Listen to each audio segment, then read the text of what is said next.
Isang pagpalang araw po sa ating lahat mga kapatid at sa lahat po ng nanonood. At narito pong muli tayo upang atin pong sambahin ang ating Diyos na buhay at atin pong ibigay sa Kanya ang mataas na papuri pagsamba sa Kanya sa umagang ito. At atin pong pakinggan na sinasabi sa aklat ng Juan, Kabanata 4, talataang 23 hanggang sa mga sumusunod. At ganito po ang sinasabi, subalit dumating na ang panahon at ngayon na nga na ang mga tunay na sumasamba sa Ama ay sasamba sa Kanya sa Espiritu at sa katotohanan, sapagkat ganyan ang uri ng pagsambang kinalulugdan ng Ama. Ang Diyos ay Espiritu, kaya dapat siyang sambahin sa Espiritu at sa katotohanan. Purihin ang Diyos sa pagbabasa at pagkarinig ng Kanyang banal na salita. At tayo po yung manalangin. Muli po dakilang Diyos kami dito sa iyong harapan na kami ibinigay namin ang aming sarili sa iyo na bilang isang haing buhay na sa aming pagsamba sa iyo, Panginoon, ay itinataas namin ang iyong dakilang pangalan. Panginoon, tanggapin mo po ang aming papuri sa iyo sa umagang ito. Pagsamba sa iyo. Dahil ikaw ang Diyos na marapat sambahin sa Espiritu at katotohanan. Dahil ikaw ang Diyos na siyang lumikha sa amin. Na ikaw ang Diyos na walang katulad ng iyong pagmamahal na inukol mo sa amin. Na ibinigay mo ang iyong bugtong na anak na si Jesus upang kami ay magkaroon ng kaligtasan. Kami ay makasama mo sa iyong luklukan sa langit na walang hanggan. Kaya o God, sa umagang ito, tanggapin po ang aming pagsamba sa iyo na ikaw lamang ang aming maitaas, hindi ang aming mga sarili. Iwan mo ang bawat isa sa amin, sa mga nanonood sa kanilang mga tahanan sa panahon ito ng pandemya. Kung kami, Panginoon, ay malayo sa isa't isa, subalit kami ay sama-sama namin sinasambit at itinataas ang iyong dakilang pangalan. Kaya o God, tanggapin mo po ang aming samba sa iyo sa umagang ito. At ang iyong lingkod na siyang gagamitin mo ay lukuban mo ng iyong banal na Espiritu na Kanyang sasabihin ay yung katotohanan mo lamang. Ang Panginoon ay pupulutin namin ang mga aral na ito na iyong iniwan sa amin sa pamamagitan ng iyong banal na Espiritu na isinulat ang aklat na ito, Panginoon, ang Biblia na siya namin pinagbabasihan ng aming pananalig sa iyo. God, tugunan mo kami na itong mga salitang ito ay tumimo sa aming puso. Ito, Panginoon, ay aming maisabuhay na ikaw lamang, Panginoon, siya namin susundin dahil ikaw ang mayroong pangako na buhay ng hanggan. Panginoon, muli kami, hinihingi namin, patawarin mo ang aming mga pagkakasalang nagawa sa isip, sa salita, maging sa gawa. At gabayan kami, Panginoon, tulungan kami. Kalooban mo lamang ang siya namin susundin.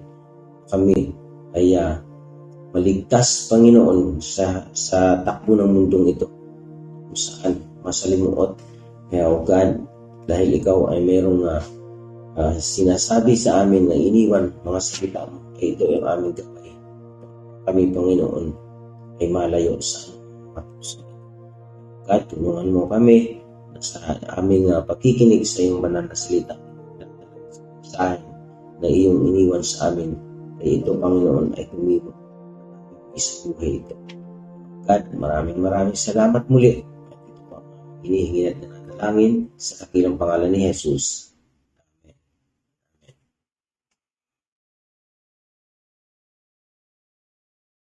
Good morning po sa ating lahat, mga kapatid. Good morning! Purihin po ang Panginoon because it's another day, an opportunity to worship our God. Handa na po ba kayo magpuri sa ating Panginoon? Amen! Tayo po lahat ngayon ay aawit para sa ating Diyos. Come on, let's sing these worship songs. Put your hands together now as we worship our one true King, and that's Jesus. Here we go. Forgetting what lies behind, setting our hearts on the prize. always keeping our eyes on our Lord Jesus. We're running the race to win, all the way to the end, laying down every sin that would seek to hinder us, and we'll be faithful to our calling, for you are able to keep us from falling, for in your promise we will trust. We'll be faithful to finish the work you began in us. Come on, church, sing. Forgetting what lies behind. Forgetting what lies behind. Setting our hearts on the prize. Always keeping our eyes on our Lord Jesus. Running the race to win. We're running the race to win, All the way to the end. all the way to the end. Laying down every sin. Laying down every sin that would seek to hinder us. And we'll be faithful to our calling. Yes, Lord. For you are able to keep us from falling. For in your promise we will trust. We'll be faithful to finish the work you began in us. We sing church again, and we'll be faithful. And we'll be faithful to our calling. For you are able to keep us from falling. For in your promise we will trust. We will trust. And we'll be faithful to finish the work you began in us. For the last time, church, let's declare that we'll be faithful. We'll be faithful to our calling. To our calling. You are able to keep us from falling. For in your promise we will trust. We'll be faithful to finish the work you began in us. One church, sing. And we'll be faithful. Praise you, Lord.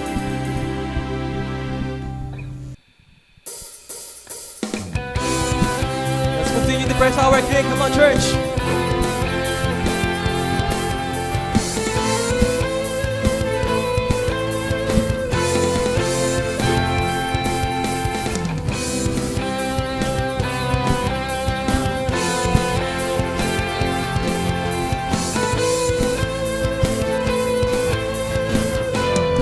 One church, we sing. Praise Him in the sanctuary. Praise Him in the mighty heavens. Praise Him. All the earth praise Him. Praise Him in His awesome power. Praise His great and holy name. Praise Him. The whole earth praise Him. From the rising of the sun, let His praise be heard.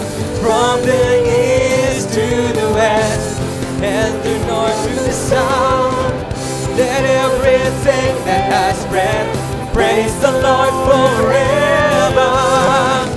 Let everything in my soul praise the Lord. Let everything that has breath praise the Lord forever.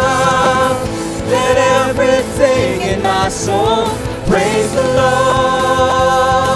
Yeah.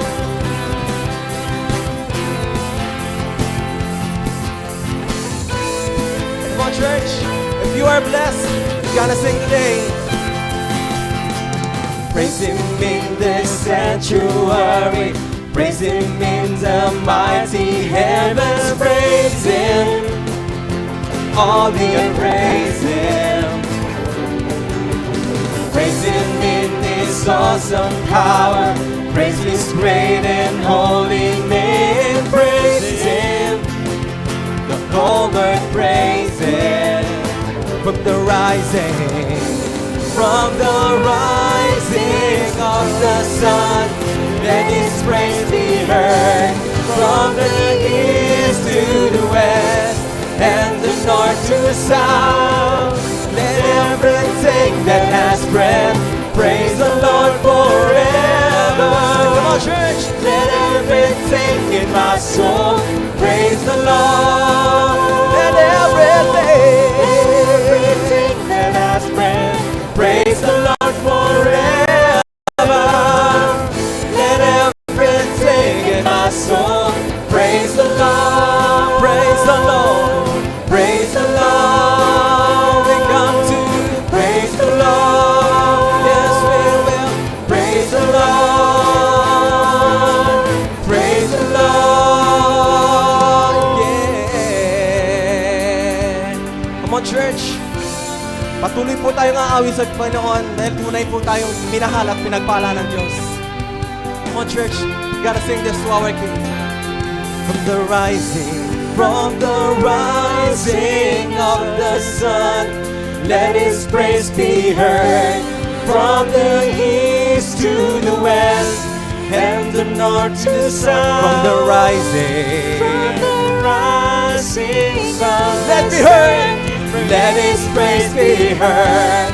From the east to the west, and the north to the south. Let everything that has breath praise the Lord forever. Let everything in my soul praise the Lord. Let everything that has breath praise the Lord forever. Let everything in my soul praise the Lord. Praise the Lord. Praise the Lord. Yes, we will praise the Lord. We come to praise the Lord. Praise the Lord. Yeah. Clap our hands for Jesus. Let's praise Him. Yeah.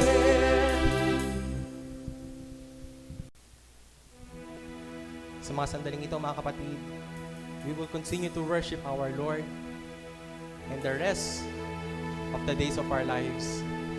So right this moment, continue to focus on Him, giving your best, because God gives all His love and kindness to all of us. Come on, church, let's worship our Lord.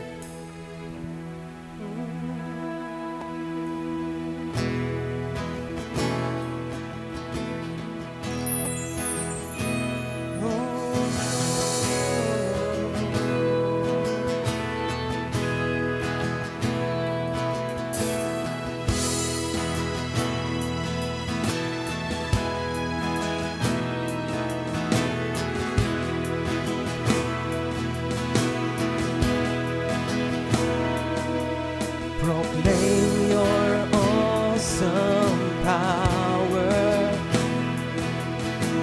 Tell of mighty deeds. Declare your future kingdom of everlasting peace. And my eyes they look unto you always, and I am captured by your majesty. All of my days I will sing of your greatness. All of my days I will speak of your grace. All of my days I will tell of your wondrous love, your love in my life, your love.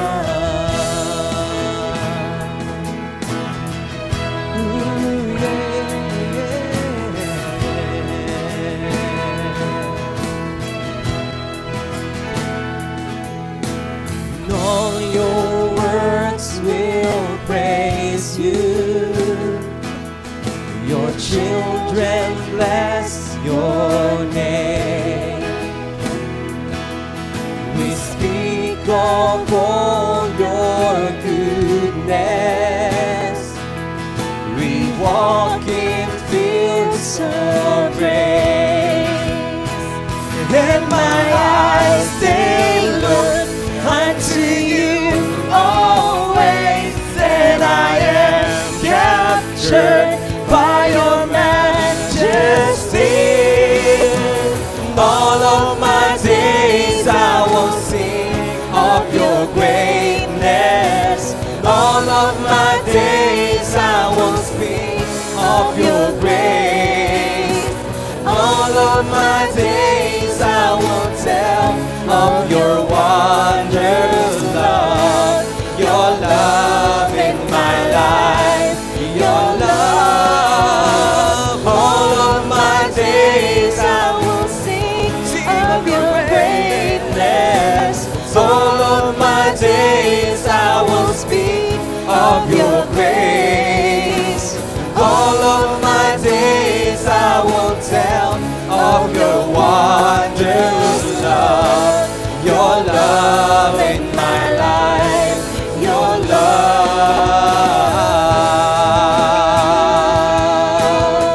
We worship you, Lord Jesus. You're worthy, worthy, Lord, of all our praise. Yeah.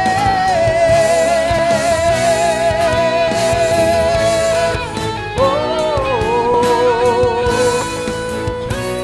And my eyes they look unto you always, and I am captured by your majesty. And my eyes they look unto you always, and I am captured by your majesty. In all of my days I will sing of your greatness. In all of my days I will speak of your grace. All of my days I will tell of your wondrous love. Your love in my life. Your love. All of my days I will sing of your greatness. All of my days I will speak of your grace. All of my days I will tell of your wondrous love. Your love in my life. Your love. Your love in my life. Your love. Your love in my life. Your love.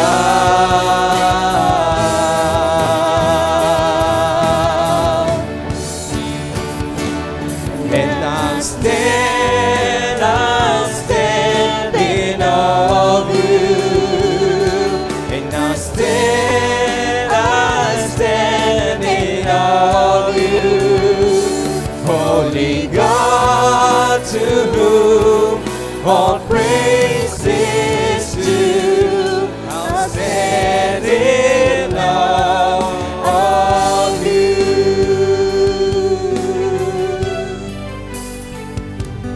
You are beautiful beyond description,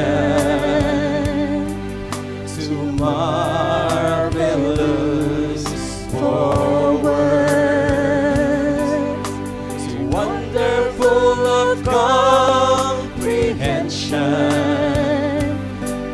like nothing ever seen or heard. Who can grasp your infinite wisdom? Who can fathom the depths of your love? You are beautiful beyond description, majesty, Strong above. Now stand. And I'll stand in awe of you. And I stand in awe of you. Holy God, to whom all praise is due. I stand in awe of you.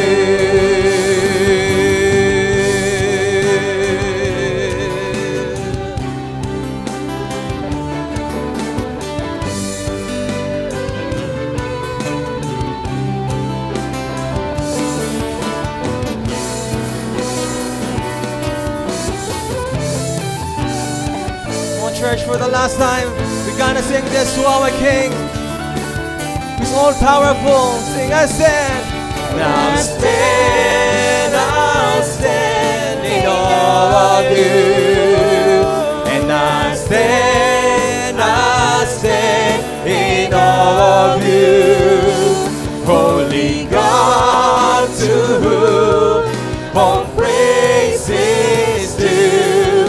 I stand in awe of you. I stand in awe of you. And I stand in awe of you. Palakpakan po natin ang Panginoon. So marvelous God. You're the greatest Lord. Hallelujah. And all the people of God will say, Amen.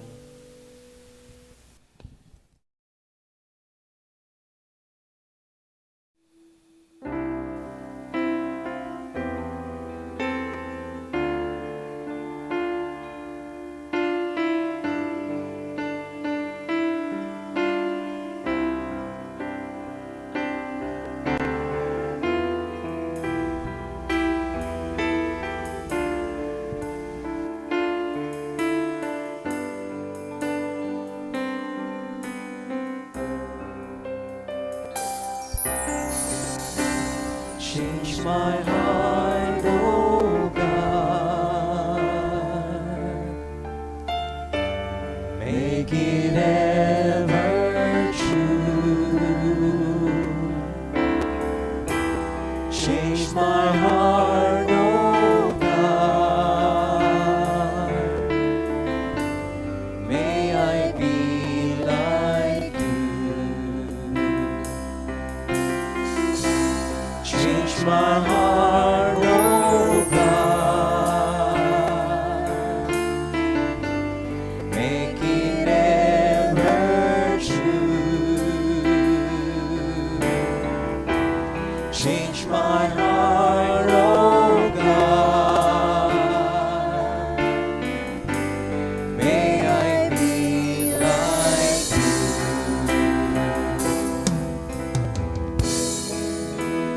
You are the potter, I am the clay.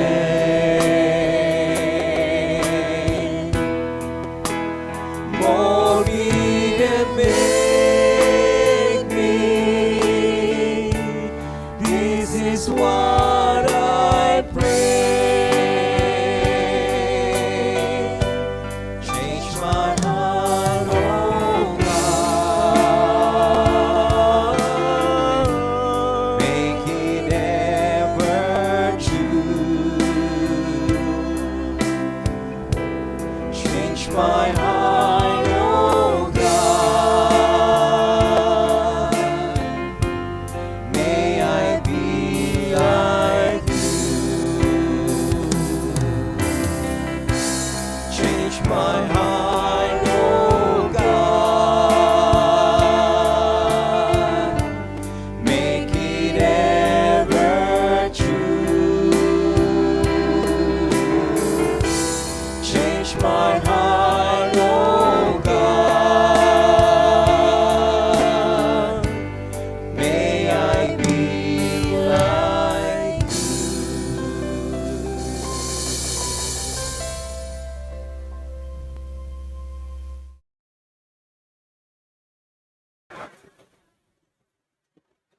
Isang mapagpalang umaga po muli sa ating lahat, mga kapatid sa pananampalataya.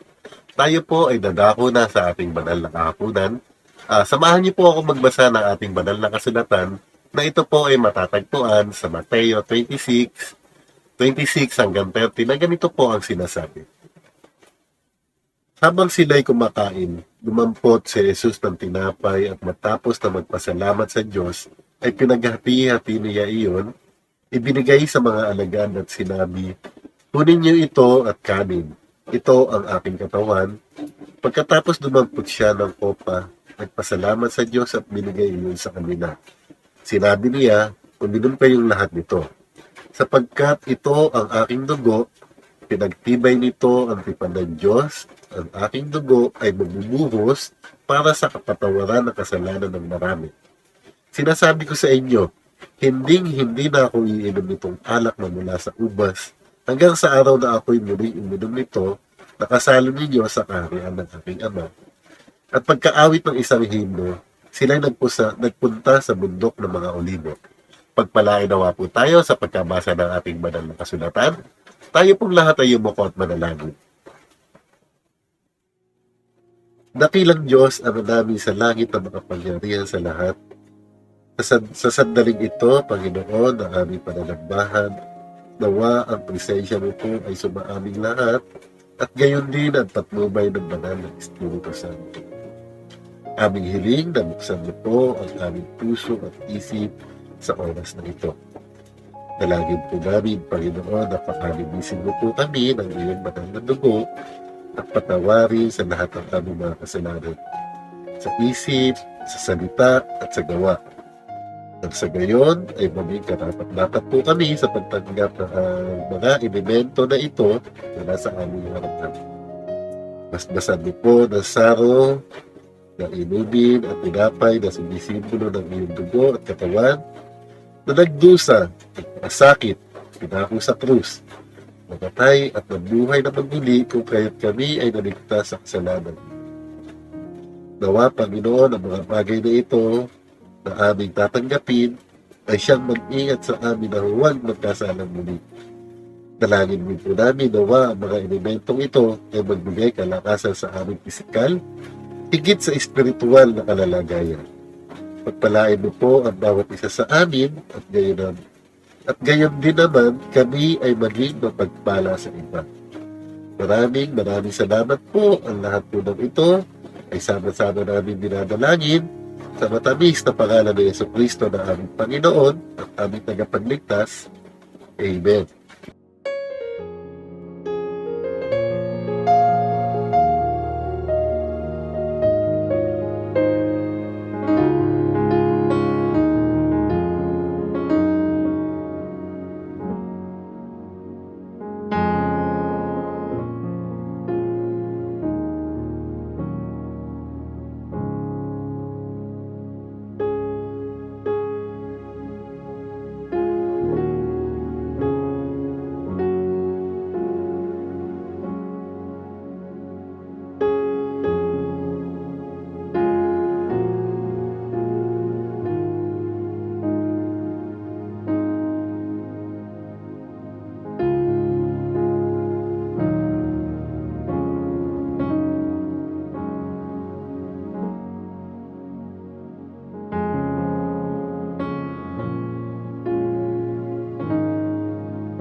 Magandang umaga po sa inyo lahat, mga kapatid po namin kay Kristo.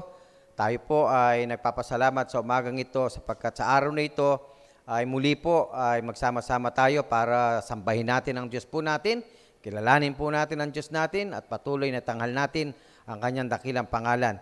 Kaya nga po sa pagkakataong ito mga kapatid ko po, samahan po ninyo ang inyong napakalit na lingkod para po sa panalangin para sa Panginoon. Dakilang Diyos na makapangyarihan sa lahat, kami po ay nagpapailang lang ng aming tinig sa iyong harapan, Panginoon, diyan sa iyong langit na bayan na walang hanggan. Na sa umagang ito, Panginoon, kami po ay nagpapasalamat sa iyong dakilang kabutihan, sa iyong dakilang katapatan, sa bawat buhay po namin na iyong mga anak. Salamat po sa napakaraming mga blessings na tinanggap namin mula sa iyo sa araw-araw, God. Salamat sa buhay at kalakasan taglay namin. Salamat po sa proteksyon at gabay na patuloy po naming nararamdaman na mula sa iyo.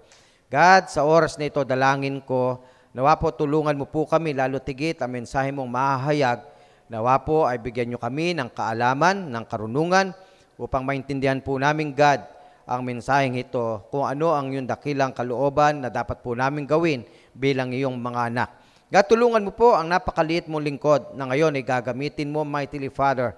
Nawa po, Panginoon, ay itago mo sa iyong banal na presensya at patuloy na bigyan mo siya ng karunungang mula sa iyo upang sa magkagayon ng lahat ng kanyang babanggitin, sasabihin na yahayag sa umagang ito, God, ay hindi manggagaling sa kanyang sariling kaalaman, kundi ang lahat ng ito ay galing sa iyo, God. At umaasa kami, God, na ang lahat ng mga kapatid namin na makakarinig nito at kasama naming magpupuri sa iyong dakilang pangalan, nawa po'y maging kalakasan nila ang salita mo na mahayag sa umagang ito. Ito po ang aming samo at dalangin hiling sa tanging pangalan ng iyong anak na si Jesus mula po ngayon at magpakailanman. Amen and amen. Magandang umaga po muli sa inyo mga kapatid ko po kay Kristo. At sa oras na ito, patuloy po natin tinatalakay ang series para po sa buwang ito na God's Purpose in Humanity. At sa araw pong ito ay tatalakayin po natin ang paksa na Created for Rest. Yan po yung paksa po na tatalakayin po natin. Kaya kung maaari po muli, mga kapatid ko po kay Kristo, pakisulat po ninyo sa inyong mga comment box ang ating pinakapaksa po na Created for Rest. Okay po? Yan ay makikita po natin actually in Genesis chapter 2, verse 1 to 7, makikita po natin dyan ang sinasabi po nating paksa sa umagang ito. Alam po ninyo, mga kapatid ko po kay Kristo, it is not an accident that God rested on the seventh day. He created rest, and He created His image bearers to desire times of rest and enjoyment.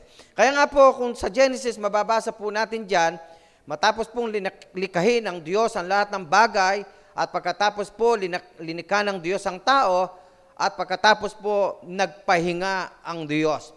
At sinabi ng Diyos, nakita niya na ang lahat ng kanyang nilikha ay mabuti.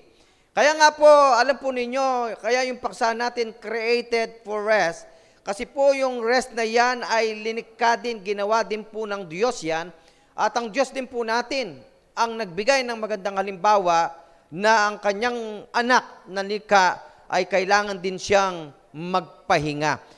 Pero mga kapatid ko po, kay Kristo sa umagang ito, ating alaming mabuti. Ano po ba ang ibig sabihin ng ating paksa na created for rest? Alam po ninyo, our sin has interrupted. Okay? We either pursue or rest to point of laziness. Okay, patingnan po natin ang sinasabi po ng ating paksa sa umagang ito, mga kapatid ko po kay Kristo. Or we refuse rest to the point of exhaustion or illness. Either way, true rest eludes us. And Jesus has purchased our rest from spiritual striving, and He called us to find lasting rest and satisfaction in Him. Nung una pong pagkalikha ng Diyos ang tao, napakahalaga po na makita natin, napakabuti po yung rest na sinasabi po natin dito. At lahat ng kanyang nilalang, okay po, ay pinangiling, nirespeto ang araw ng pagpapahinga o kapahingaan. Kaya lamang, ito po yung naging problema, katulad po ng aking binasa kanina, because of our sin, na-interrupt yung pong rest na yan. Okay po, na walang saysay po yung rest na yan sa tao. Kaya ito po yung malaking problema na ngayon na hinaharap po ng tao sa kasalukuyan. Kaya nga po sa umagang ito, dalawang bagay po ang nais ko pong ipaglingkod sa inyo, mga kapatid ko po kay Kristo. Ang unang bahagi na nais ko pong ipaglingkod sa inyo, pakisulat po ninyo uli sa inyong mga comment box, our rest is disrupted. Okay, yun po yung unang paksa po natin sa umagang ito, no? Our rest is disrupted. Ibig sabihin, yung ating kapahingaan nasira po. Okay po? Yun po yung una. Ang tanong natin, bakit nasira ang kapahingaan yan na ang sabi po ng Diyos ay mabuti. Alam po ninyo, restlessness is the state of being unable to rest.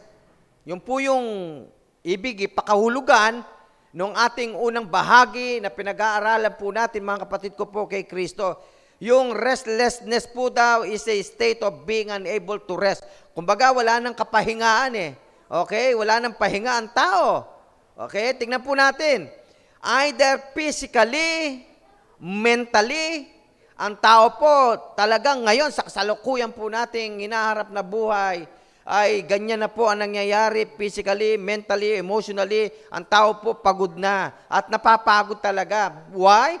Because restlessness can be caused by physical condition such as too much caffeine or by emotional stressors such as anxiety. O, tingnan po natin mga kapatid ko po kay Kristo. Acceleration of apprehension, and that is a synonyms like, okay, and discontent, narrow the definition. So, for the purpose of this article, we will focus on the mental, spiritual, and emotional causes. Kaya nga po yung ating paksa po sa oras na ito. Ibig sabihin talaga, ang tao po ngayon daw, dahil wala ng kapahingahan, ang dahilan niyan, okay, physically, mentally, ang dahilan po niyan, more anxiety, yung condition ng katawan ng tao, condition ng isip ng tao, condition ng puso ng tao, yan po yung nagiging dahilan kung bakit po daw ang tao ngayon ay, naku po, yan ang problemang inaharap po ng tao, mga kapatid ko po kay Kristo. Wala na. Kaya alam ko, nakokonekta ko kayo, mga kapatid ko, sapagkat marami sa atin, o karamihan sa atin, ay na-experience po ang mga bagay na ito. Okay po? Sa kondisyon po ng katawan, kaya mahalaga ang kondisyon ng katawan, kondisyon ng isip. Okay po, ang pagpapapahinga, okay po, ang sinasabi po ng ating mensahe ngayon, yung walang kapahinga ng tao ay napakahirap po sa buhay.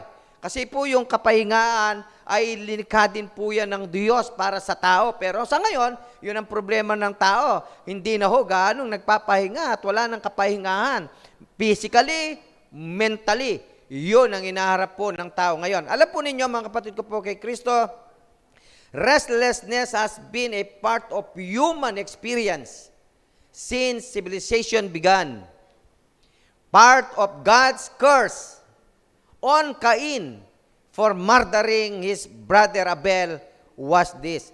Kaya nga po, ito rin nung linikha po ng Diyos yan, tignan po ninyo, mga kapatid ko po kay Kristo, linikha ng Diyos na ang tao kailangan siya magpahinga at nakita ng Diyos na mabuti yan. Pero nung magkasala po yung tao, naku po, ito yung problema. Yan ay sinumpa po ng Diyos. Alam po ninyo kung bakit? Kaya mababasa po natin ito sa Genesis chapter 4 verse 12. Ano po ang sabi diyan? You will be restless. Okay? Wanderer on the earth. In Genesis chapter 4 verse 12, Cain would never find rest and peace in any one place. Kaya nga po, sinasabi po dyan sa Genesis na yan, kahit saan pumunta po si Cain, wala siyang kapahingaan. Bakit? Kasi pinatay niya ang kanyang kapatid. Kaya nga, sabi po ng Diyos sa kaniya, kahit saan siya pumunta, magpapalaboy-laboy po siya, wala siyang kapahingaan. Ang hirap sa tao, kung wala kang kapahingaan. Physically, mentally, wala kang pahinga. Naku po, hindi ka magkakaroon ng kapayapaan at kapanatagan dahil po sa ganitong sitwasyon ng tao. At yan ang nangyari sa tao. Kaya nga hanggang ngayon, marami pa rin mga tao ang nakakaranas nito. Almost po lahat ng mga tao ay nakakaranas po ng ganito at nakaranas ng mga bagay na walang kapahingaan. Lalo na ngayon, sa buhay po natin. Okay? Talaga pong ang tinitira po ng kalaban ng isip natin. Kaya nga po, minsan talagang marami sa mga kapatid natin nagkaka-problem sa mind because doon sa maraming pag-iisip dahil bunga ng mga nangyayari sa ating kapaligiran. Kaya nga maliwanag po ang sinabi po ng psalmist. Ang sabi niya, the psalmist described is restlessness like this. Even David ay naranasan po niya mga bagay nito. Tingnan po ninyo kung ano naranasan po ni David. Kaya ang sabi po niya, why are you in despair, O my soul? And why have you become disturbed with me? O kahit po si David, dahil po naranasan po din at nagkamali din siya at nagkasala siya, kaya talagang wala siyang kapanatagan. Kaya nga minsan ng tao talaga, kapag ka po talaga ay nakakaranas tayo ng mga bagay na mali sa buhay natin, ay hindi ho tayo nagkakaroon ng kapanatagan, hindi ho tayo nagkakaroon ng kapayapaan, bunga nga po ng mga experience natin sa buhay. Kaya mahalaga ito, mga kapatid ko po kay Kristo. No? Tandaan po natin, napakahalaga ang relasyon natin sa Diyos. Yun ang napakahalaga na dapat po nating malaman, lalo na sa mga panahon po natin yan. Because kahit po si David, sinasabi po niya yan. Okay ho? Kaya nga makikita natin, doon sa Genesis pa lang, sa lumang tibat pa lang, ay si Cain na, ay wala na rin kapahingaan. Kasi kahit anong gawin niya, palaboy-laboy siya, pero hindi siya nagkaroon ng kapahingaan. Buhay. Kasi nga, sabi ng Diyos, hindi siya magkakaroon ng kapayapaan. Bunga nung ginawa niya sa kanyang kapatid na pinatay niya. Kaya mahirap po, mga kapatid ko po kay Kristo. Kaya dapat po, pakaisipin natin ito, tayong mga anak ng Diyos, sa kasalukuyan. Kung ano ang buhay na ibubuhay natin, ano ang pipiliin natin na buhay na ibubuhay natin sa kasalukuyan po. Kaya habang may pagkakataon, meron tayong pagpili . Kaya nga, habang buhay tayo, meron tayong pagpili na dapat gawin. Kaya nga, ang mensahe po ng ating Panginoon patuloy nagpapaalala. Kaya nga po, ang sinabi po uli ni David sa Psalms, chapter 6, verse 6, ganito po ang sabi niya, I am worn out from my groaning. All night long, I plod my bed with weeping and drench my couch with tears. Kahit si David po, sinasabi po niyan gabi-gabi hindi siya magkaroon ng kapanatagan.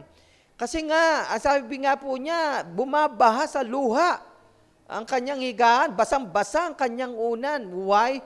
Dahil nga, gabi-gabi, araw-araw, iniisip niya yung mga bagay na nangyayari sa kanyang buhay. Iniisip niya bakit nangyari ang mga bagay na ito sa buhay. Minsan sa buhay natin ganyan. May mga bagay na minsan nagagawa natin hindi natin gusto. May mga bagay na nangyayari sa buhay natin na basta na lang dumarating sa buhay natin.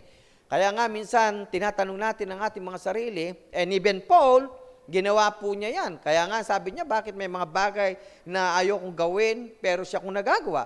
Pero yung mga bagay na gusto kong gawin ay hindi ko nagagawa. O even Paul, sinasabi po niya yan. And even David, kahit po yan hari ng Israel, sinasabi po niya ito, mga kapatid ko po kay Kristo. Kaya nga, alam po ninyo, mental restlessness can have several causes. Okay po? Kapag may problema tayo talaga sa mental, na wala ng kapahingaan, subukan po natin na magdamag kang walang tulog, puro pag-iisip ka, tingnan po natin, kung ano mangyayari sa atin. Kaya nga, alam po ninyo, ang mental restlessness can have several causes. And the Bible addresses them all. Okay? At tignan po natin ito, mga kapatid ko, kung ano ang mga ibig sabihin nitong mga mental restlessness na to na na-experience po ng tao. Una, number 1 po natin, pakisulat po ninyo sa inyong mga comment box, mga kapatid ko, yung salitang worry. Okay. Kapag ka po yung salitang worry, ano pong ibig sabihin niyan? Worry is about what might happen. It's a greater problem for some than others. But we have all experienced it. Worry is simply previewing a future without God in it. Yan na. Worry is the opposite of faith.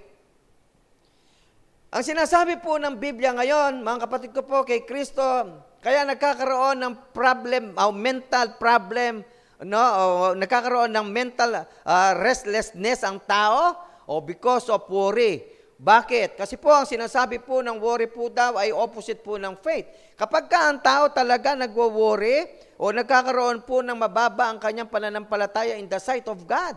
Kaya nga, pagka nagsimula na po na nag-isip ang tao, nag-worry, nag-aalala na sa buhay, kung ano na mangyayari sa buhay, ano na ang magiging future niya, kung ano na ang magiging kinabukasan. Marami po ngayon ang tao yan ang pinoproblema.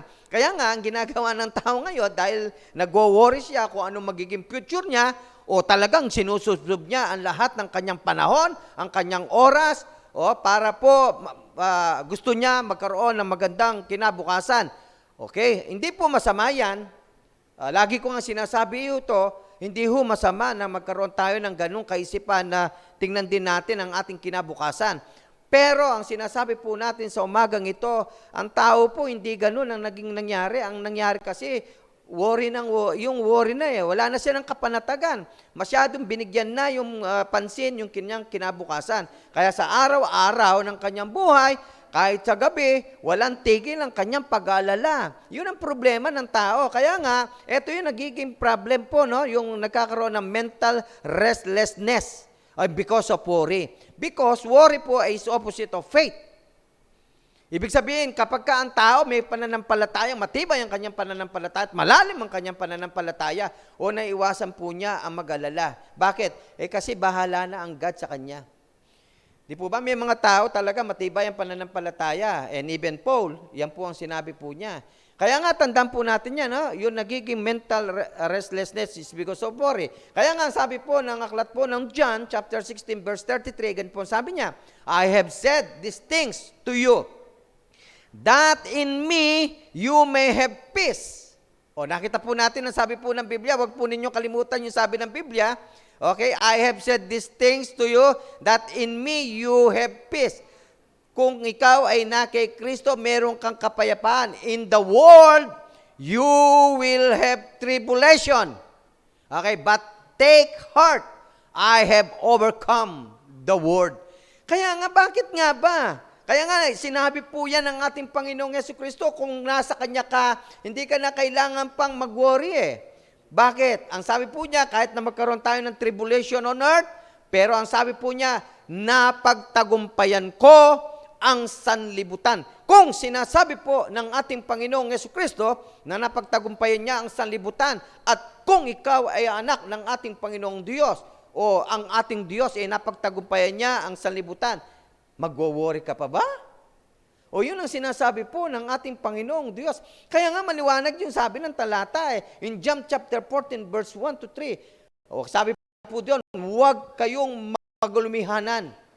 Magtiwala kayo sa akin, magtiwala kayo sa Diyos. Yun po ang sinasabi ng ating Panginoong Jesucristo sa kanyang mga anak. Kaya nga po, sa pagkakataong ito, mga kapatid ko po, kay Kristo, yung mensaheng ito, ang kanyang sinasabi po, ang kanyang dinideklara, ay kung paano ang kanyang mga anak ay maging matatag at matibay sa kanilang pananampalataya upang sa magkagayon ay nagkakaroon sila ng kapahingahan. Ano po ba ang ibig sabihin ng kapahingahan? Alam po ninyo, baka po kasi ma-misinterpret na kailangan ng pahinga. Huwag kang magtrabaho, magpahinga ka. Ayan ang ibig sabihin naisip natin.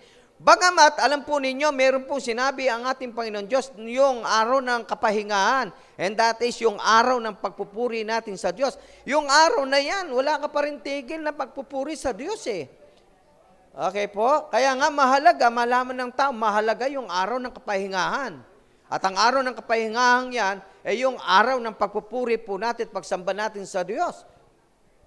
Okay po? Kaya nga po, alam po ninyo, yung ikalawa, yung mental restlessness, okay, yung una, worry. Ikalawa, pakisulat po ninyo, discontent. Ang salitang discontent po, bahagi din ng mental restlessness. Okay? Sometimes restlessness is sparked when we compare our situation with that of someone else. Kapag ka po daw ang tao, eto, nagwo-worry na siya, tapos discontento pa siya, okay? Discontent pa siya, kasi pagka discontent ka sa buhay, hindi ka magkakaroon ng kapanatagan. Kahit anong makita mo sa lahat ng tao, pag nakita mo meron ng tao, yan, gusto mo magkaroon ka din eh. Okay, kinukumpara mo rin yung sarili mo sa iba. O bakit siya ganun? Bakit ikaw hindi ganun? Bakit siya meron siyang na-attain na ganito? Bakit ikaw hindi? O pagka ganun po daw yung tao na discontent siya sa sarili niya, may mental restlessness siya. Ibig sabihin, walang pahinga ang isip po niya. Naku, ang problema. Kaya nga po, mahalaga sa isang Kristiyano na meron siyang pananampalataya, hindi siya nagwo-worry. O dahil na kay Kristo siya, kontento siya sa buhay. Kapag ka ang Kristiyano kontento sa buhay at hindi siya nag-aalala, o nagkakaroon siya ng kapayapaan mentally. Yun po yung sinasabi ng Bible. Kaya nga po, mga kapatid, sa umagang ito ay gusto ko pong ibigay ang talata ng Philippians chapter 4, verse 11 to 13.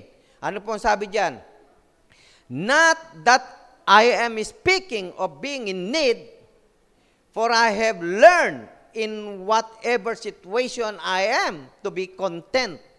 Si Pablo po ang nagsasalita diyan. I know how to be brought low, and I know how to abound. In every circumstance, I have learned the secret of facing plenty and hunger, abundance and need. Yan po yung payo ni Pablo sa taga-Pilipos na ating mga kapatid. Na sa kanyang sarili, natutunan niyang maging kontento siya. Kaya nga, nagkakaroon siya ng kapanatagan kahit anong mangyari sa buhay niya eh. Kahit nga maranasan niya yung gutom, okay lang sa kanya. Kahit maranasan niya magkaroon siya masagana, okay lang sa kanya. Kasi nga, sabi niya natutunan ko na yan kung ano man ang maging situation ko sa buhay, okay lang sa akin yan. Bakit? Because the center of the life of Paul is Christ. Kaya nga, lagi niya sinasabi, ang mabuhay si Kristo, ang mamatay ay pakinabang.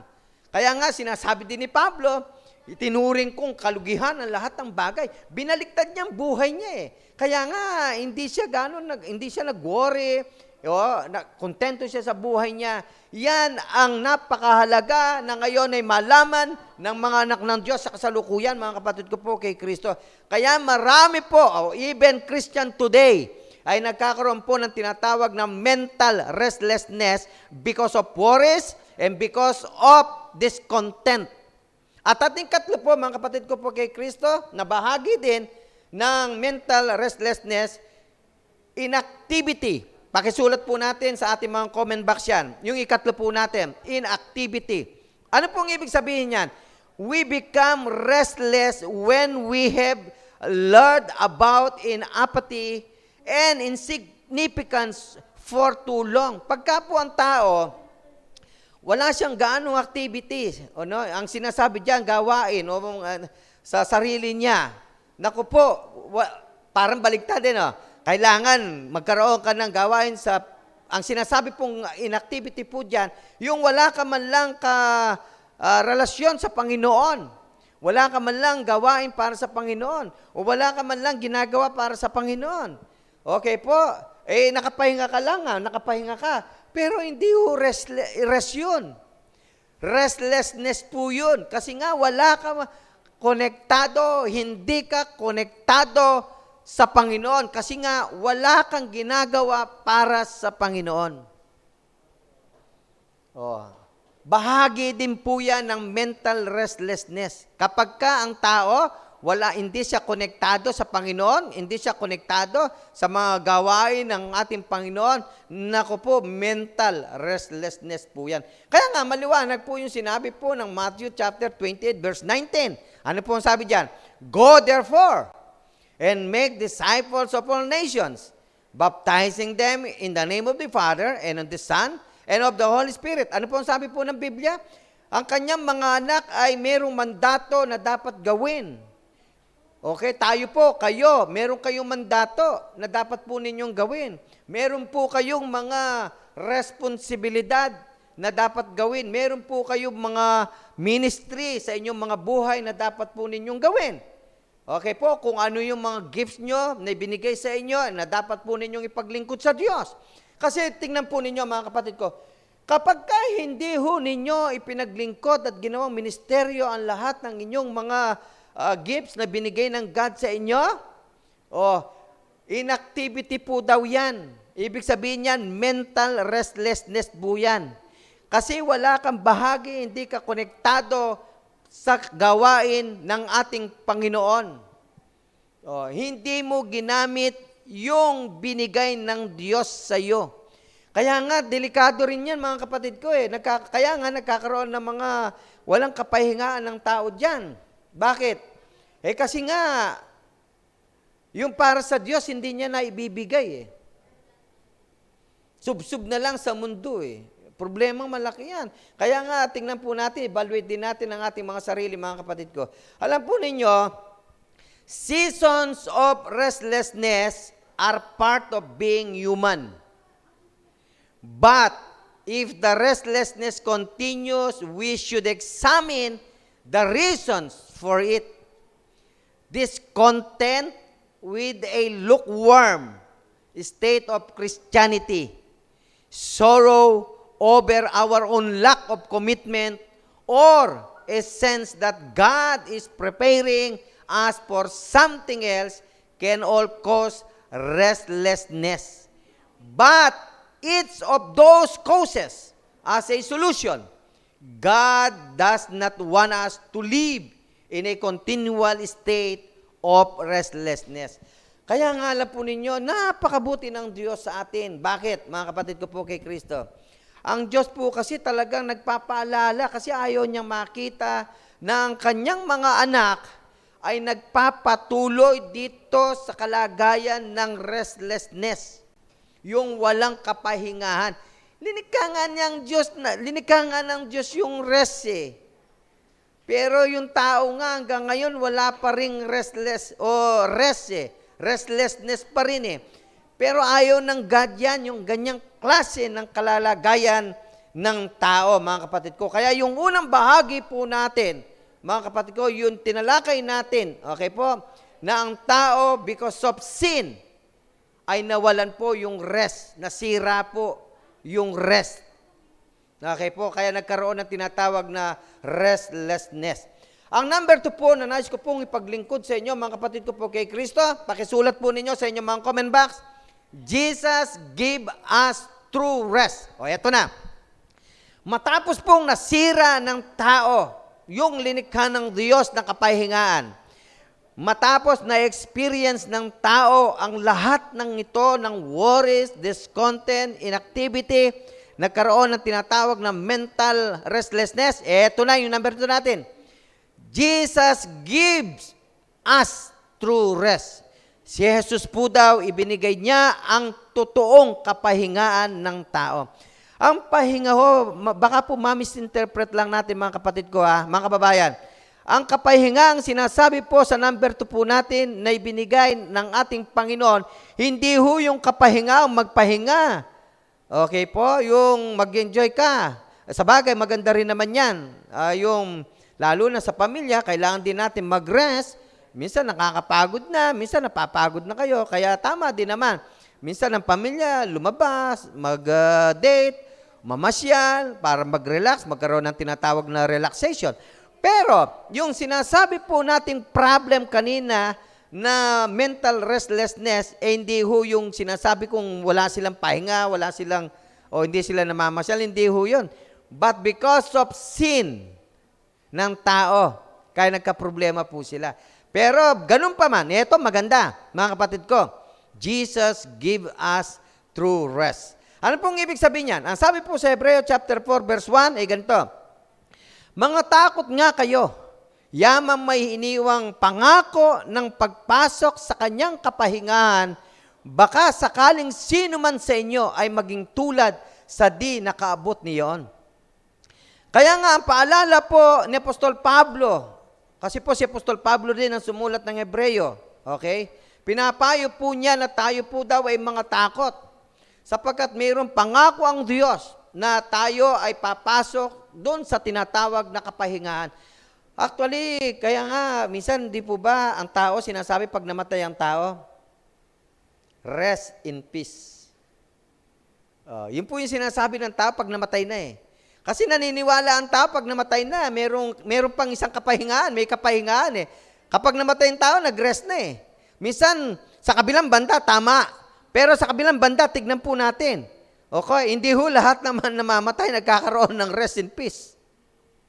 Okay po, bakit? Kapag ka ang tao, walang Kristo sa buhay, yun ang mahirap. Kaya nga, ang abat buhay ang tao, pinapaalalahanan ng Biblia. Habang humihinga ang tao, sinasabihan tayo ng Diyos na yung rest in peace ay tunay nga na mayroon. At yung rest in peace na yan, o yung peace na yan, na kapahingaan na binigay, ay ng ating Panginoong Diyos. Kaya nga maliwanag po yan. Kaya nga po, sa aklat po ng Hebreo chapter 4, verse 2, ang sabi po ng Biblia, sapagkat tunay na tayo'y pinangaralan ng mabubuting balita, gaya rin naman nila, ngunit hindi nila pinakinabangan ang salitang napakinggan. Naku, ito yung napaka-problema ng tao. Dahil sa walang kalakip na pananampalataya ang nakarinig. Nawalan ng halaga yung narinig nila. Hindi nabigyan pansin. Nawalang saysay. Bakit? Kasi yung nangarinig ay hindi sila pumuhay. Bakit? Kasi walang pananampalataya. Narinig nila, pero hindi naman sila sumampalataya. Kaya mahalaga sa tao na kapag narinig natin ang salita ng Diyos, mahalaga na yun ay sinapumumuhay ng bawat isa sa atin. Yun ang mahalaga. Kasi yung mabuting balitang yan ay walang iba kundi ang ating Panginoong Jesucristo. Pero hanggang ngayon, binabaliwala ng tao ang ating Panginoong Jesus eh. Hindi nila alam na itong Jesus na to nagbigay ng tunay na kapahingahan. At matatagpuan lamang ang tunay na kapahingahan, walang iba, kundi sa ating Panginoong Jesucristo.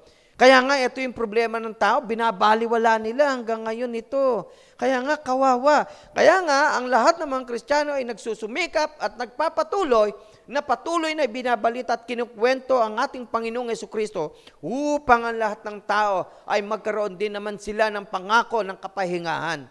Mahalaga po yan. Tandaan po natin ito, hindi ho lahat ng taong namamatay, rest in peace. Kapag ka ang tao walang Kristo, naku po, mahirap. Kaya nga maliwanag, ang sinasabi ng Biblia, kailangan si Kristo ay nasa iyo, mamatay ka man, yun, may kapahingahan. Papasok ka sa kapahingahan. O, forever po yun. Okay? Kaya nga po, meron po sinabi si John Chrysostom. Ang sabi po niya ay ganito, if there were no tribulation, there would be no rest. If there were no winter, there would be no summer. Kaya nga, maliwanag, ito po kapag ka ang Kristiyano ay nagkakaroon ng tribulation dito sa mundo, o kaya na ang mga Kristiyano nagkakaroon ng kapigatian dito, o nangangahulugan lamang, balang araw magkakaroon sila ng kapahingahan. Kasi dito sa mundong ito ay meron silang tribulation, nagkakaroon sila ng suffering because of Christ, o pagdating ng araw, sabi po ni John Chrysostom, okay, magkakaroon sila ng kapahingahan. Bakit? Talagang tiniis mo dito sa mundo because of Christ Tandaan po natin to, dahil kay Kristo, makakaranas ka ng maraming sufferings, maraming problems, maraming trials. Kaya nga, sabi ng ating Panginoon sa mga talatang binasa ko kanina, dito sa mundo ay meron kayong tribulation. Okay po? Pero ang sabi ng Panginoon, ito yung pangako niya, huwag kayong magtaka. Okay, akin naman dinaig sa libutan. Ibig sabihin, kahit na dumanas ang maraming Kristiyano ng mga problema, okay lang yun. Bakit? Meron ka namang Kristo Yun ang sinasabi po ni John Chrysostom. Okay po? Yun ang sinasabi po ng Biblia. Kaya nga, sa pagpapatuloy po ni Apostol Pablo, sa ikalawang bahagi na pinag-uusapan po natin, na ang kapahingahan ay matatagpuan kay Kristo, in verse 3 po ng Hebreo chapter 4, sapagkat tayong nagsisampalataya ay nagsisipagpasok sa kapahingahan iyon. Gaya ng sinabi niya, gaya ng aking isinumpa ng aking kagalitan, sila'y hindi magsisipasok sa aking kapahingahan, bagamat ang mga gawa ay nangatapos mula nang itatag ang sanlibutan. Ito yung mahirap. Okay, hindi ho lahat papasok sa kapahingahan. Bagamat natapos na po daw ang lahat ng gawa ng sanlibutan, pero itong problema, hindi lahat papasok sa kapahingahan. Meron at merong hindi papasok sa kapahingahan. Yan ngayon ang sinasabi po ng mensaheng ito. Kasi dinideklara ng mga talata ng Biblia na meron dapat gawin ng tao para makapasok siya sa kapahingahan. Okay? At ang solusyong yan, walang iba, kundi ang ating Panginoong Jesucristo. Kaya nga, lagi niya sinasabi yan, lagi niya nga pinapaalala yan sa tao. Hindi natin makukuha ang kapahingahan sa sanlibutan. Tandaan po natin yan. Okay po, hindi kayang ibigay ng sanlibutan ng kapahingaang sinasabi po ng ating Panginoong Jesucristo. Kaya nga, sa pagpapatuloy po ng sulat ni Apostol Pablo sa aklat po ng Hebreo chapter 4, verse 4-6, ganito po ang sabi ng Biblia. Sapagkat sa isang dako ay sinabi niya ang ganito, tungkol sa ikapitong araw ay nagpahinga ng ikapitong araw ang Diyos sa lahat ng kanyang mga gawa.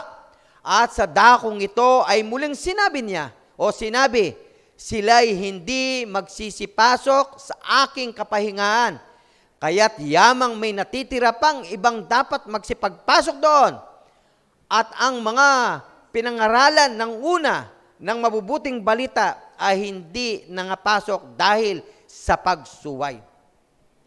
Kaya nga po, alam po ninyo, sa mensahe lagi natin every Sunday, and this is a challenge sa bawat isa sa atin. Laging nire-remind ng ating paksa, lalo na ngayon, God purpose for humanity. Tignan po natin kung ano ang dapat gawin ng tao sa buhay niya. Merong gagawin ng tao Kaya nga po, ang talata po ni Apostol Pablo, meron pang natitira na pwede pang pumasok sa kapahingahan.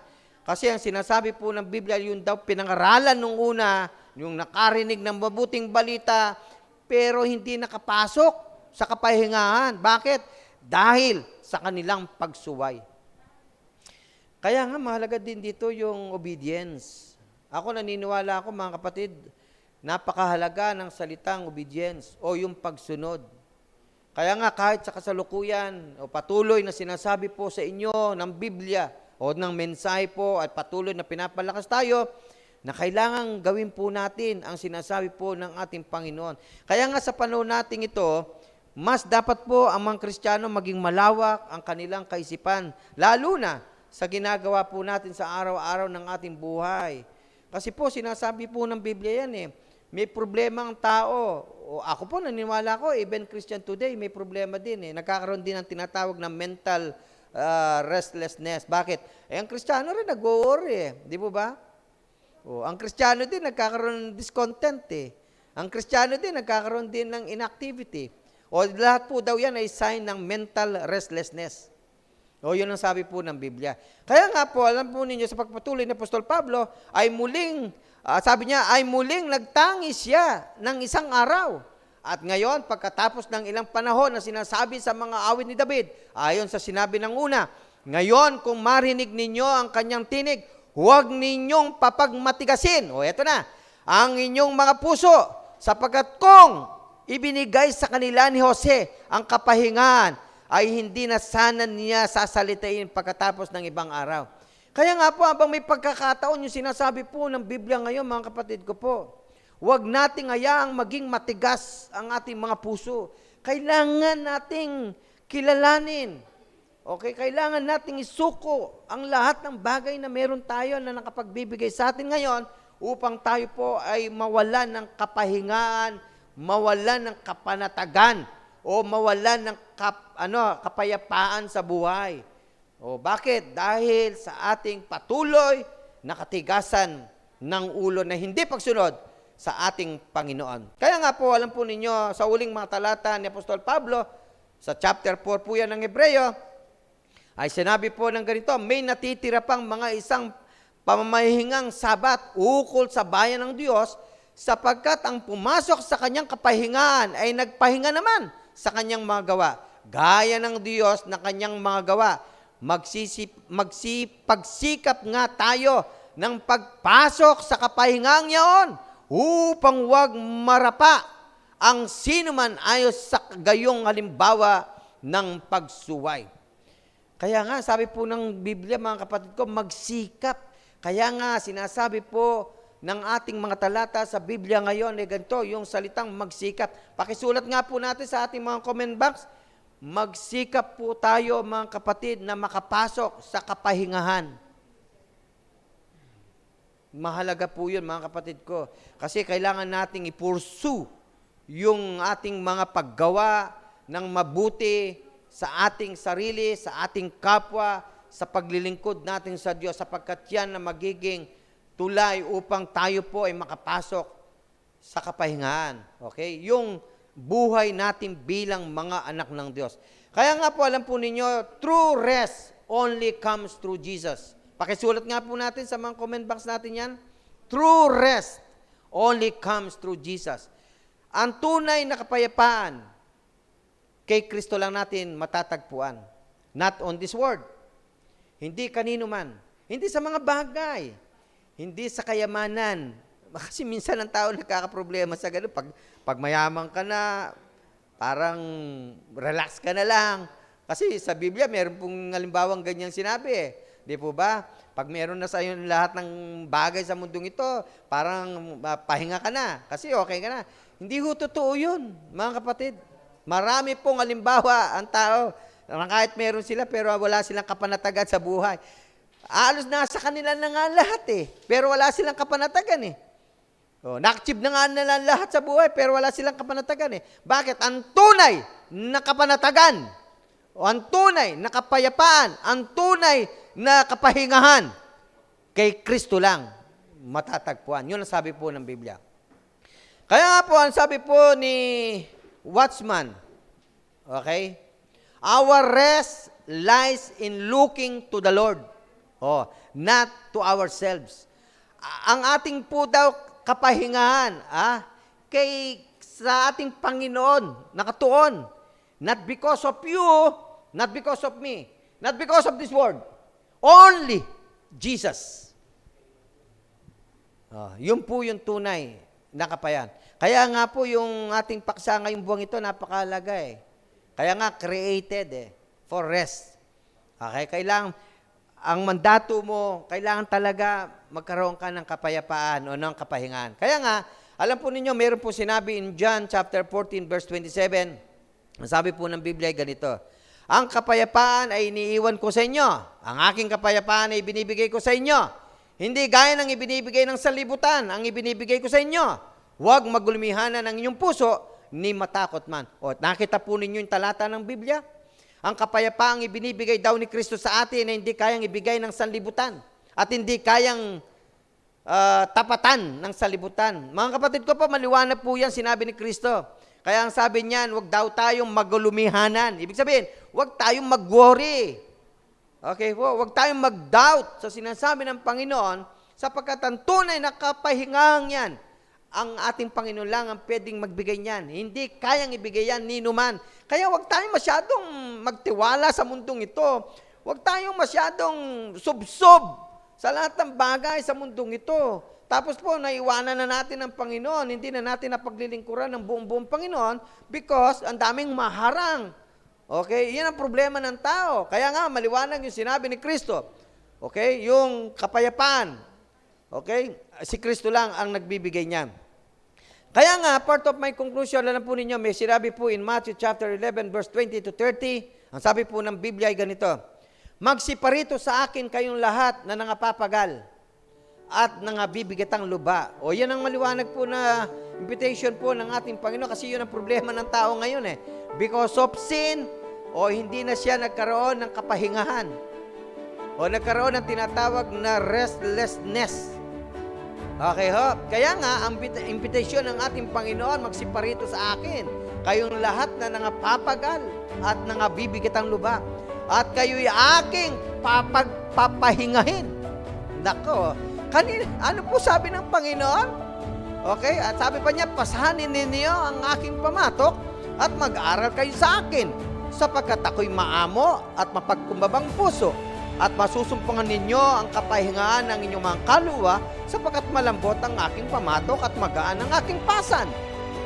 Kaya nga, alam po ninyo, dito lang sa talatang ito, magkakaroon ka na ng kapanatagan because this is the promise of God to all people who believes in Him.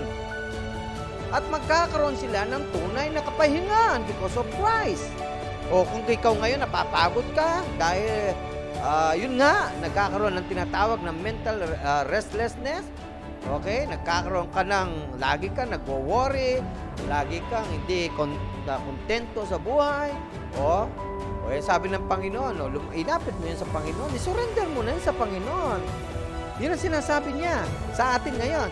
Kung sa kasalukuyan ang yan ang nararamdaman mo, ilapit mo po at ibigay mo at surrender mo sa ating Panginoon. Kaya nga po, alam po ninyo mga kapatid ko po, kay Kristo, bahagi ng ating conclusion yan. Huwag po nating kalimutan ang mga pinag-aaralan po nating paksa. Okay po, napakahalaga sa buhay ng Kristiyano ngayon na maramdaman natin ang tunay na kapahingahan. Yung tunay na kapahingahan, yung panatag ang isip mo, panatag ang puso mo, panatag ka. Bakit? Dahil meron kang Kristo. Alam mo na pinatawad na ng Panginoon ang lahat ng mga kasalanang taglay natin. Sinurrender natin lahat yan sa Panginoon. At ngayon, ang kapalit niyan, dahil binigyan tayo ng kapayapaan at ng kapahingahan. Sapagkat yun ang sinasabi.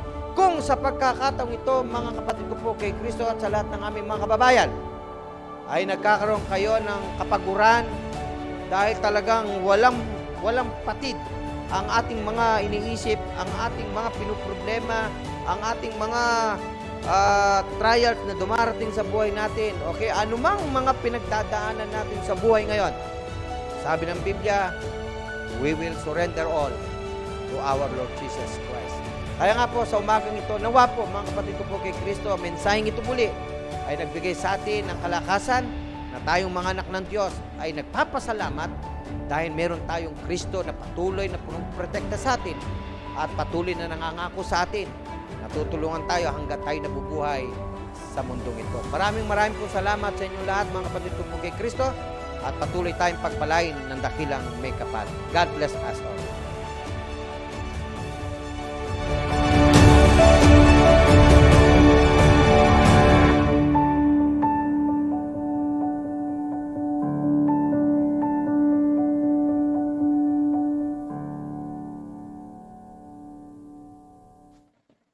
Mapagpalang araw po mga kapatid kay Kristo. Sa oras po na to, dadako na po tayo sa ating pagbibigay ng ating ikapo. Pero bago po niyan, akin munang basahin ang banal na kasulatan matatagpuan sa Genesis 14, verse 17 to 20. Sa pagbabalik ni Abraham, pagkatapos niyang talunin si Haring Kedorlaomer at ang iba pang mga haring kasama nito, sinalubong siya ng hari ng Sodoma sa libis ng sabi, na tinawag din libis ng hari. Dinalaan siya ni Melkisedek ng hari ng Salem at pari ng kataas-taasang Diyos ng tinapay at alak at binasbasan. Pagpalain ka nawa, Abraham, ng kataas-taasang Diyos na lumikha ng langit at lupa. Purihin ang kataas-taasang Diyos na nagbigay sa iyo ng tagumpay. At ibinigay ni Abraham kay Melkisedek ang 10 bahagi ng lahat ng kanyang nasamsam buhat sa labanan. Purihin po natin ang pagkabasa ng kanyang banal na salita. Tayo po'y manalangin. Ama namin makapangyarihan sa lahat, O Lord, maraming salamat po sa buhay at kalakasan na taglay po namin ng bawat isa. Maraming salamat po sa panibagong araw na pinagkaloob niyo po sa amin. At maraming salamat rin po, Lord, sa mensahe na aming narinig na siya pong aming gagamitin sa pamumuhay spiritual po, Lord. Ganun na rin po, Lord, nagpapasalamat rin po kami sa mensahero na iyong ginamit po ngayon sa araw po nito. Nawa po, Lord, bless mo siya, palakasin mo pang kanyang lupang katawan, at bigyan mo siya ng wisdom na galing sa inyo po, Lord.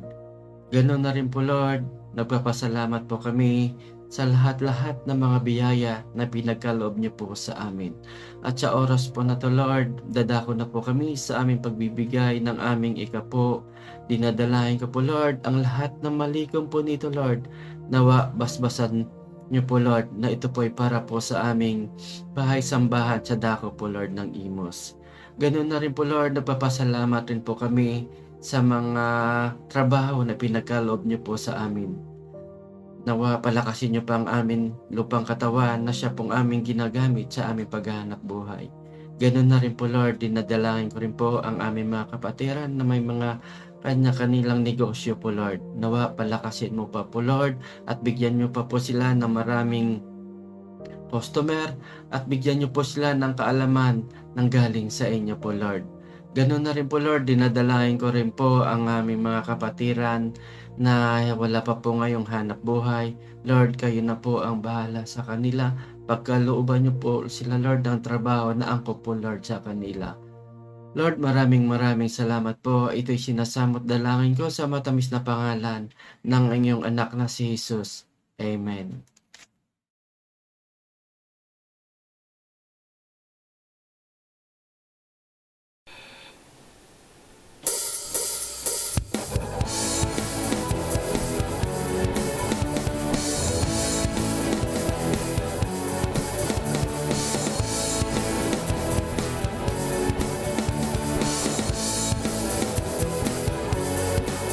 Sing.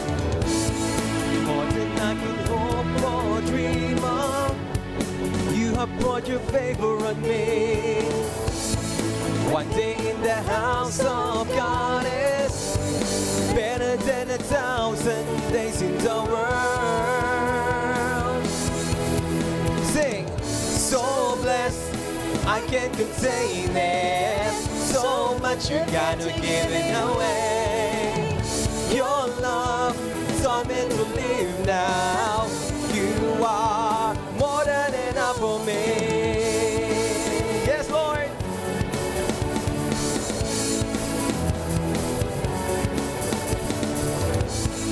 More than I could hope or dream of, you have brought your favor on me. One day in the house of God is better than 1,000 days in the world. So blessed, I can't contain it. So much you gotta give it away. Your love taught me to live now. You are more than enough for me. So blessed, I can't contain it. So much you gotta give it away. Your love taught me to live now. You are more than enough for me. Yeah.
so good.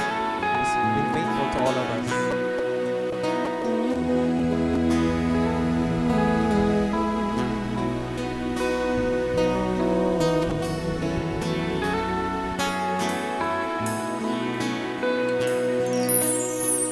I'm coming back to the heart of worship, and it's all about you. It's all about you, Jesus. I'm sorry, Lord, for the thing I've made it. When it's all about you, it's all about you, Jesus. I'm coming back to the heart of worship, and it's all about you. It's all about you, Jesus. I'm sorry, Lord, for the thing I've made it. When it's all about you, it's all about you, Jesus.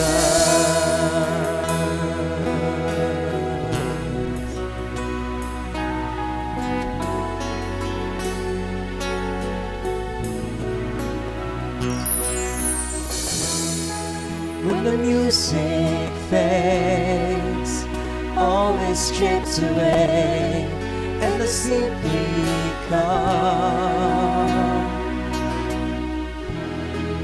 longing just to bring something that's of worth that will bless your heart. I need you more than a song, for a song in itself is not what you have required. You search much deeper within to the way things appear. You're looking into my heart. I'm coming back to the heart of worship, and it's all about you. It's all about you, Jesus. I'm sorry, Lord, for the thing I made it.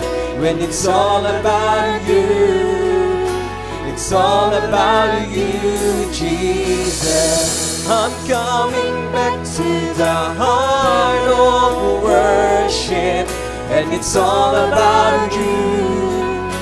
It's all about you, Jesus. I'm sorry, Lord, for the thing I made it. It's all about you. It's all about you, Jesus.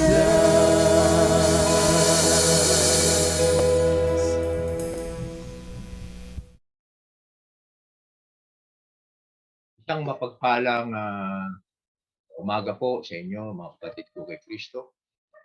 At tayo po ay dadako na sa closing prayer. Samahan niyo po ako. Tayo po ay dumulog sa ating Amang nasa langit. Sa iyo aming Diyos na lubhang makapangyarihan sa lahat. Ama, sa umaga pong ito ay itinataas po namin ang inyong pangalan. Salamat po muli sa mga salitang aming napakinggan ng inyong anak na nag-deliver nito, na nagsalita, na inyong ginamit ang aming po kapatid na Pastor Enrico Puno. Salamat po sa katalinuhang ipinagkaloob niyo sa kanya at lakas ng loob upang ang mabuting balita ay mapakinggan muli sa araw na ito. At ganoon din po, Panginoon, pinagpapasalamat namin ang mga kabataan at lalo-lalo na po ang mga media team na nagsusumikap upang ang pananambahang ito ay maging masigla, mapanood sa kanilang mga tahanan, maging doon sa ibang bansa, Panginoon, sa pamamagitan ng live streaming nito ng Facebook. Salamat po sa kanilang karunungan na pinagkakaloob upang sa mga darating pang mga gawain tulad nito ay magpatuloy ang pangangaral sa mga nakikinig at nanonood sa gawain ito ng Imus Church of Christ. Salamat din po sa mga kapatid namin na laging sumusubaybay sa gawain ito at ganoon din po sa aming po mga kaibigan na mga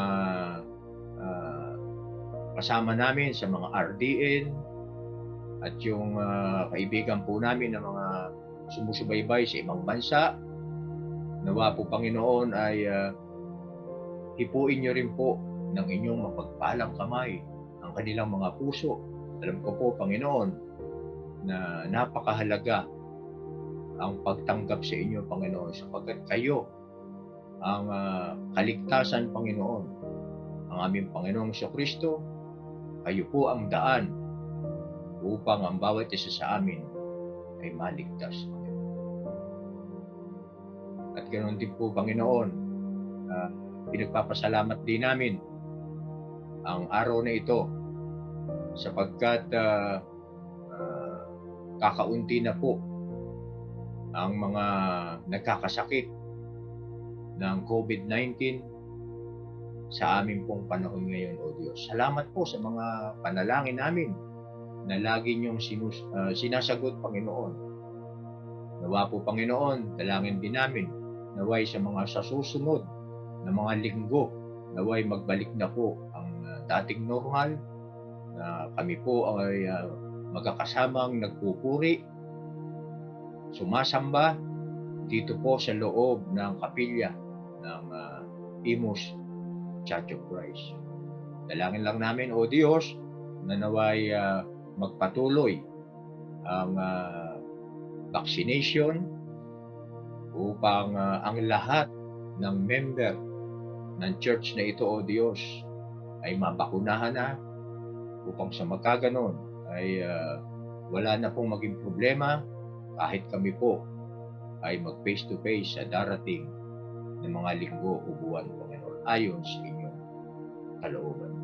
At dalangin ko rin po, Panginoon, yung mga nabaksin itong linggo na ito, na nawa po Panginoon ay ingatan niyo sila, naway wala namang masyadong masamang mangyari sa kanila pong pagkakabaksin na ito. Ito ay maging normal lang sa kanila, O Diyos. At kung meron man, hipuin niyo po ng inyong mapagpalang kamay upang sa magkagayon ay hindi naman po sila mapahamak. Bagkus, sila po ay ligtas sapagkat sila ay inyong kasama. Kaya po, Panginoon, ay dalangin din namin na sa mga darating na linggo ay magkakaroon po ng eleksyon dito po sa Iglesia ng Imus. Kaya po, Panginoon, kayo po ang mga pumili ng mga leader na mamumuno sa Iglesia po na ito ng Imus sa 2022, Panginoon. Sa inyo po namin sinasabi ang mga bagay na ito sapagkat kayo po ang nakakaalam ng kanilang mga puso. Nawa po, Panginoon, ang mapipili, naway patnubayan nyo ang bawat isa sa kanila upang sa magkaganon ay sila po ay makapaglingkod ng mabuti ayon sa inyong kalooban. At dalangin ko naman po, Panginoon, ang aming pong mga kapatid naman na may mga kaarawan. Ito pong darating na November 23, si kapatid na Ruby Pornalisa. November 28, Brother Boyet Agamata. November 28, Sister Nelly Ontuco. Nawa po, Panginoon, ang mga nabanggit na inyong mga anak ay pagkalooban niyo pa, Panginoon, ng mahaba pang buhay, magandang kalusugan, upang sa magkagayon ay sila po ay mabuhay ng maligaya, kapiling pa ang kanilang mga mahal sa buhay.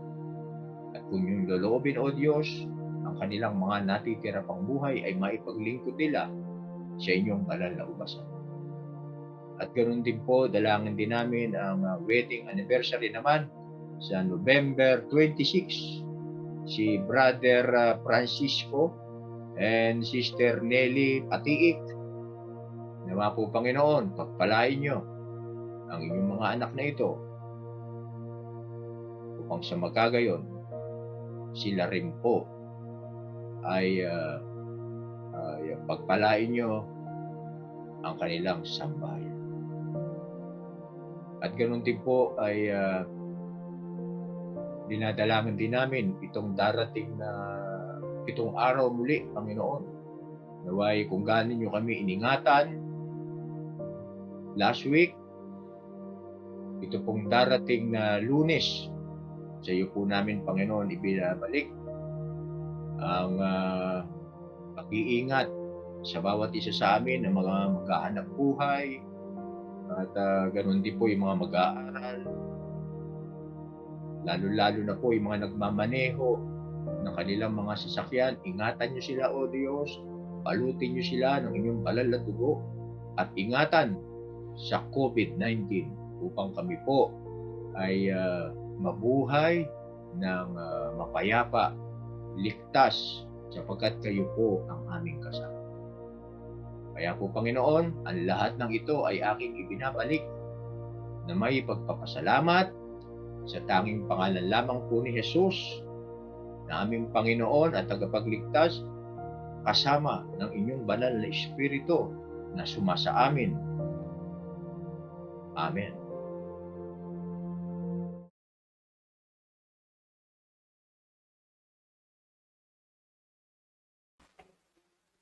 Mga kapatid, tanggapin po natin ang pagpapala na nagbumula sa ating Panginoong Diyos.